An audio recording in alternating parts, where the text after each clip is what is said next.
तू ज़्यादा मत सोचा, तू ज़्यादा मत रुका, तू ज़्यादा मत झुका, मुश्किल के सामने ना हारा अब तू। भाई आगे बढ़ तू, कोशिश करा हर हाल में, आगे बढ़ा तू हर हाल में, तू बढ़ते रहा अपन चाल में। तो के मंजिल मिली दोस्त, ना रुका अब तू। भाई आगे बढ़ तू, तारा मंजिल में मिली, तारा का सपना भी पूरा होई। बस तू कोशिश करा, अपन मुश्किल से लड़ा। भाई डरा ना अब तू, भाई आगे बढ़ तू।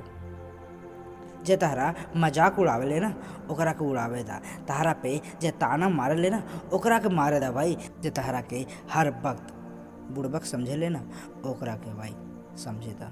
ओकरा के जवाब जरूर मिली दोस्त, बस तू कोशिश करा। तो कैसा लगला वीडियो भाई, प्लीज़ कमेंट में ज़रूर बताएं। अगर आप लोगों की वीडियो पसंद आए होगी तो वीडियो को लाइक करें, शेयर करें, कमेंट करें भाई। और हाँ भाई, हमारे चैनल पर पहली बार आए लोग तो चैनल को सब्सक्राइब करके घंटी की जरूर दबा ली, ताकि हमारे वीडियो का अपडेट आप लोगों की सबसे पहले मिली। और हाँ भाई, हमारा इससे क्लोज में बात करे खातिर टेलीग्राम चैनल ज्वाइन करें, जेकर लिंक भाई डिस्क्रिप्शन में बाड़े, वहाँ से टेलीग्राम चैनल ज्वाइन करें भाई। तब मिला था नहीं अपने अगली वीडियो में, अपना ख्याल रखें, धन्यवाद।